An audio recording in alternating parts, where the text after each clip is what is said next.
फिर से खुशामदीद कहता हूँ आपको। मैं Zia Haider, I'm a motivational speaker and trainer. आज जो टॉपिक हम डिस्कस करेंगे वो है पार्किंसन लॉ। 1955 के अंदर प्रोफेसर सी डॉट नॉट कोले पार्किंसन साहब ने ये लॉ दिया था, जिसमें उन्होंने हमें बताया कि कोई भी काम उतना ही फैलता है जितना उसके लिए टाइम दरकार होता है। जब उन्होंने गवर्नमेंट ऑफिस का विजिट किया तो वहां उन्होंने ऑब्जर्व किया कि जितने भी वहां ब्यूरोक्रेट्स बैठे हुए हैं वो किसी भी काम को उतने टाइम के अंदर ही अंजाम देते हैं जितना टाइम उनको दिया जाता है। और सपोज किसी काम के लिए उन्हें एक हफ्ता दिया जाता है तो वो काम एक हफ्ते में ही कंप्लीट होता है। किसी काम के लिए उनको अगर 6 मंथ दिए जाते हैं तो वो काम 6 मंथ के अंदर ही कंप्लीट होता है। मतलब किसी भी काम को करने के लिए जितना वक्त दरकार होता है वो काम उतने ही वक्त के अंदर होता है। मतलब कोई भी काम उतना ही फैलता है जितना उसके लिए टाइम दरकार होता है। ऐसे शायद आपको समझ में नहीं आया हो, मैं आपको एग्जाम्पल देता हूँ। बिजली की बिल की लास्ट तारीख है 10th, आपके पास पैसे भी हैं, आज पहली तारीख है। कोई आपको बोलता है भाई आओ बिजली का बिल भर दो, आप बोलते हो यार अभी तो टाइम बहुत है, 10 तारीख लास्ट तारीख है, अभी टाइम बहुत है। स्टूडेंट के एग्जाम्स आ रहे हैं, नेक्स्ट मंथ एग्जाम है, पूछा जाता है और भाई तैयारी कैसी जा रही है, कहता है अभी तो टाइम बहुत है, एग्जाम तो नेक्स्ट मंथ है। और भाई आपकी ट्रेनिंग कैसी जा रही है, कोई टूर्नामेंट है, भाई अभी तो टाइम बहुत है। मतलब जिसके लिए जितना टाइम दिया जाएगा बंदा उतने ही काम में वो टाइम करेगा। जैसे बिजली का बिल लास्ट तारीख में बंदा जमा कराता है। तो पार्किंसन लॉ ये कहता है more time less effort, less time more effort. अगर आपके पास किसी भी काम करने के लिए टाइम बहुत ज्यादा है तो आप उसके लिए बहुत कम एफर्ट करेंगे। अगर किसी भी काम के लिए आपके पास टाइम बहुत कम है तो आप उसके लिए ज्यादा एफर्ट करेंगे। हम पाकिस्तान की एग्जाम्पल लेते हैं। पिशावर के अंदर एक स्टेडियम है जिसका नाम है अरबाब नियाज स्टेडियम। बेसिकली स्टेडियम तो वो बना था 1984 में, लेकिन 2007 मतलब 2007 के अंदर डिसाइड हुआ कि इस स्टेडियम को गिरा के नया स्टेडियम बनाते हैं। 2007 में उस स्टेडियम की कंस्ट्रक्शन स्टार्ट होती है और 2025 स्टार्ट हो गया है। स्टिल वो 100% कंप्लीट नहीं है, उसमें अभी भी काम बाकी है। 7 साल के अंदर भी वो स्टेडियम तैयार नहीं हो पाया क्योंकि उसके लिए कोई टाइम लिमिट अवेलेबल नहीं थी। उधर कोई टूर्नामेंट नहीं होना था, कोई पीएसएल का मैच नहीं होना था। उसके अगेंस्ट अगर हम एग्जाम्पल लें लाहौर की, लाहौर में भी एक स्टेडियम है, उसका नाम है कज़ाफी स्टेडियम।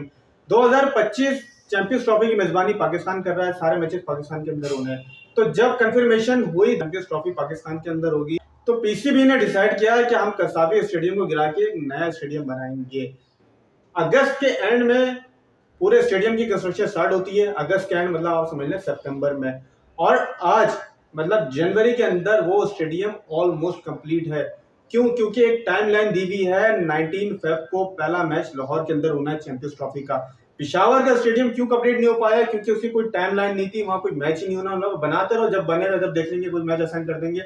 लाहौर के अंदर मैच होना है, तो जो 7 साल के अंदर स्टेडियम, छोटा स्टेडियम तैयार नहीं हो सका, वो एक बड़ा स्टेडियम सिर्फ 3 महीने के अंदर पूरा पूरा ऑलमोस्ट कंप्लीट हो चुका है, क्योंकि इसके लिए एक टाइमलाइन अवेलेबल थी। तो जब भी आप अपने काम को जितना टाइम देंगे उतने टाइम के अंदर वो काम आप कंप्लीट कर लेंगे। अगर ज्यादा टाइम देंगे तो वो काम उतने टाइम में कंप्लीट होगा, कम टाइम देंगे तो ज्यादा एफर्ट करके आप अपने काम को उसी टाइम के अंदर अचीव कर लेंगे। अब पार्किंसन लॉ से हमें सीखने को क्या मिलता है? पार्किंसन लॉ से हमें सीखने को मिलता है कि जिस काम को आप जितना टाइम देंगे उतने ही टाइम में आप उस काम को अचीव कर लेंगे। तो सबसे पहले आप जो भी काम करने जा रहे हैं सबसे पहले उसको टाइमलाइन दें। सो हमारा पॉइंट नंबर 1 है सेट द टाइमलाइन। अब आप कोई भी काम करने जा रहे हैं आप उसको कोई ना कोई टाइमलाइन दें। अगर आप टाइमलाइन नहीं देंगे तो वो काम आप अचीव नहीं कर पाएंगे, और जितना लंबा टाइमलाइन देंगे उतने ही दिनों में आप अचीव कर पाएंगे। अगर ऑफिस की तरफ से आपको कोई काम मिला है और टाइमलाइन मिली है कि 10th को आपने रिपोर्ट सबमिट करवानी है, तो आप अपने आप को ये टाइमलाइन दें कि मैंने 5 तारीख को रिपोर्ट रेडी करके रख लेनी है। कोई भी 6 तारीख को मांगे तो मैं उसको दे सकूं, भले उसकी टाइमलाइन ऑफिस की तरफ से 10 तारीख की है। अलार्म सेट कर लें, कोई रिमाइंडर लगा लें, अपने आप को एक फेक टाइमलाइन दे दें, जो एक्चुअल टाइमलाइन है उससे पहले की टाइमलाइन दें ताकि आप उसको अचीव कर सकें। अगर आप अपना वेट कम करने जा रहे हैं तो अपने आप को टाइमलाइन दें कि विद इन 1 मंथ मैंने 4 kg वेट कम कर लेना है। तो जो भी आप काम करने जा रहे हैं उसको टाइमलाइन दें और उतना ही टाइम दें जितने आप अचीव कर सकें। बहुत ज्यादा टाइम देंगे तो उतना ही टाइम लगेगा आपको अचीव करने में, तो वो टाइम दें जो कि रीजनेबल हो और उतने टाइम में आप वो काम अचीव कर सकें। पॉइंट नंबर 2 है 2 मिनट रूल। कोई भी ऐसा काम जो विद इन 2 मिनट्स किया जा सकता है उसको आपने डिले नहीं करना, वो फौरन कर देना है। कोई भी ऐसा काम जो 2 मिनट के अंदर किया जा सकता है उसको आप फौरन कर दें। जैसे किसी घर के एग्जाम्पल लेते हैं, जैसे वालदा आती है और अपने बेटे को बोलती है बेटा ये जरा जाले लगे हैं मकड़ी की, इसको साफ कर देना। वो कहता है आज करता हूँ, कल करता हूँ, आज करता हूँ, कल करता हूँ। करते करते पूरा महीना गुजर जाता है और एक दिन वालदा का ब्लड प्रेशर हाई हो जाता है और वो ऐसा सुनाती है। बच्चा जाता है, झाड़ू उठाता है, ऐसे फेरता है और उजाले साफ हो जाते हैं। विद इन 2 मिनट या 2 मिनट से पहले वो उजाले साफ हो जाते हैं, लेकिन उसने 1 महीने डिले किया और उसको फालतू की सुननी पड़ गई। तो ऑफिस के भी बहुत से ऐसे काम होते हैं जो विद इन 2 मिनट किए जा सकते हैं, लेकिन हम उसको डिले करते हैं, भूल जाते हैं और उसकी वजह से हमारी इंसल्ट हो जाती है या हमारा सीनियर या हमारा बॉस आके हमें सुना देता है। जैसे आपका बॉस आके बोलता है कि यार ईमेल मिले तो सिर्फ मुझे रिप्लाई कर देना, एक्नॉलेज कर देना, थैंक्स कर देना, रिसीव कर देना कि मुझे पता लग जाए तुम्हें ईमेल मिल गई है।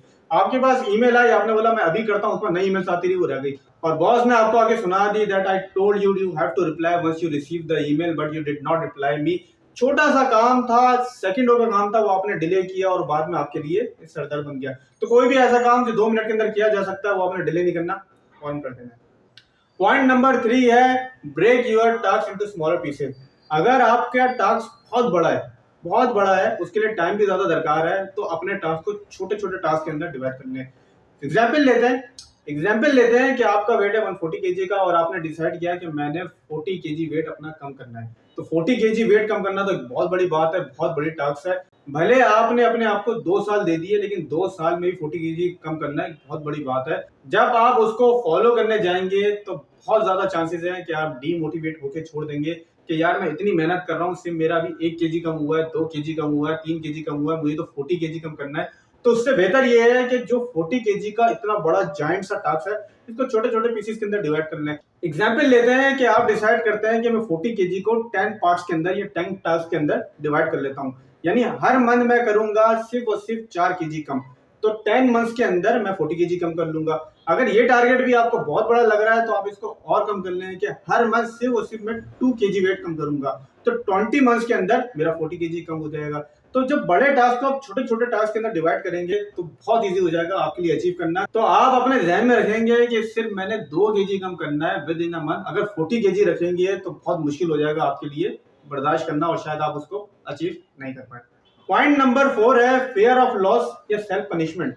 जो टास्क आपने अपने आप को असाइन किया है, पहले एक बड़ा टास्क असाइन किया, फिर उसको छोटे छोटे टास्क के अंदर डिवाइड कर दिया, क्या गारंटी है कि आप इन टास्क को अचीव कर लेंगे या आप इतने मोटिवेट रहेंगे कि ये सारे टास्क आप अचीव कर लेंगे।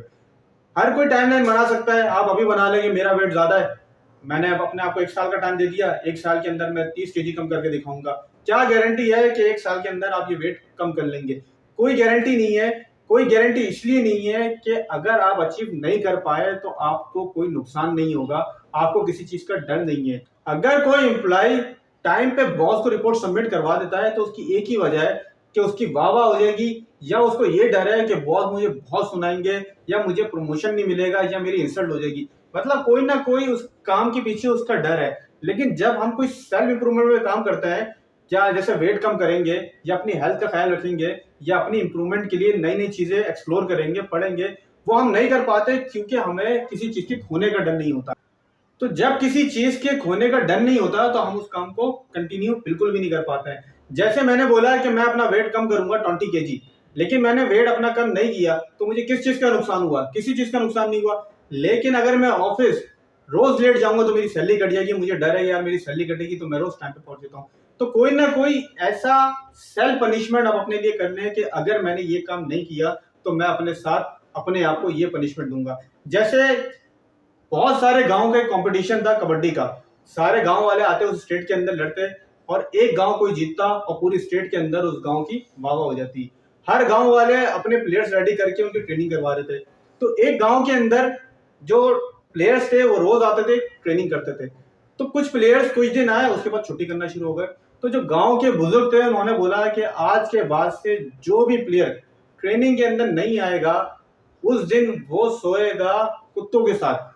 जो गांव के कुत्ते हैं उनके लिए उन्होंने पिंजरा बनाया हुआ था बड़ा सा, वो प्लेयर सोएगा उन कुत्तों के साथ। जैसी ये डिसीजन गांव वालों ने सारे प्लेयर्स को पहुंचाया कि आज के बाद जो भी स्किप करेगा ट्रेनिंग वो सोएगा कुत्तों के साथ। उसके बाद से जितनी भी ट्रेनिंग हुई एक प्लेयर ने भी छुट्टी नहीं करी, क्योंकि उनके दिल और दिमाग दोनों में ये खौफ आ गया कि अगर भैया ट्रेनिंग हमने मिस करी तो भाई कुत्तों के साथ रात गुजारनी पड़ेगी बदबू के अंदर, उससे बेहतर ये ट्रेनिंग हम ज्वाइन कर लें। तो जो भी टास्क आप अपने आप को देने जा रहे हैं अगर वो आप अचीव नहीं कर पाते तो अपने लिए कोई ना कोई पनिशमेंट रखें कि मैं अपने साथ ऐसा कर लूंगा, मैं अपने साथ ऐसा कर लूंगा। जैसे एक बुक के ऑथर है, उनका नाम है मीर अयाल, बुक का नाम है इनडिस्ट्रक्टिबल। वो कहते हैं कि जब उन्होंने डिसाइड किया कि वो जिम जाएंगे, अपना वेट कम करेंगे और अपनी बिल्ड शीट बनाएंगे, तो उन्होंने अपने आप को एक चैलेंज दिया और अपने आप को एक फियर दिया कि जिस दिन भी मैं जिम स्किप करूंगा उस दिन मैं एक $100 का नोट जला दूंगा। उस खौफ की वजह से कि $100 उनके जाया ना हो जाए, वो रोज जिम जाते थे। उन्होंने एक दिन भी जिम स्किप नहीं किया क्योंकि उन्हें $100 का नोट जलाना पड़ता, और उन्होंने अपना वेट भी कम किया और एक अच्छी बिल्ड भी बनाई। तो जब आपको किसी चीज का खौफ ही नहीं होगा तो कोई भी टास्क हो वो आप अचीव नहीं कर पाओगे। जैसे कोई एग्जाम होता है और स्टूडेंट को बताया जाता है कि भाई ये जो एग्जाम है इसका रिजल्ट नहीं आएगा, चाहे जितना अच्छा पेपर आप दो, चाहे जितना बुरा पेपर दो, रिजल्ट अनाउंस नहीं होगा, हो सकता है पेपर ही चेक नहीं हो। तो कितने स्टूडेंट उसको पढ़ेंगे? कोई भी नहीं पढ़ेगा, क्योंकि उन्हें फेल होने का डर ही नहीं है। ना रिजल्ट आएगा, ना वो फेल होंगे, ना कोई डर है उनको, तो इस वजह से वो पढ़ेंगे भी नहीं। तो कोई भी टास्क आप अपने आप को असाइन करने जा रहे हैं उसके पीछे कोई ना कोई फेयर होना चाहिए। जैसे बच्चों पे माँ बाप का फेयर होता है तो बच्चे कुछ काम करने से डरते हैं, बहुत से काम करने से डरते हैं, बुरी संगत में बैठने से डरते हैं, सिगरेट पीने से डरते हैं। कोई भी ऐसा काम जिससे वालिदैन नाराज हो जाएंगे या उनको मारेंगे उससे वो डरते हैं, उस डर की वजह से वो काम नहीं करते। तो किसी भी काम के पीछे कोई डर होगा तो वो काम आप 100% अचीव कर लेंगे। कोई भी टास्क अपने आप को असाइन करें, उसको छोटे छोटे टास्क के अंदर स्प्लिट करें, डिवाइड करें। उसके बाद कोई भी ऐसा काम जो कि 2 मिनट के अंदर किया जा सकता है उसको फौरन कर लें, और कोई ना कोई ऐसा फियर अपने आप को दें कि अगर मैंने ये काम नहीं किया तो मुझे ये लॉस हो जाएगा, इस वजह से इस काम को मुझे करना ही पड़ेगा। उम्मीद करता हूँ ये वीडियो आपको पसंद आई होगी। चैनल को सब्सक्राइब करना बिल्कुल ना भूलिएगा। Thank you.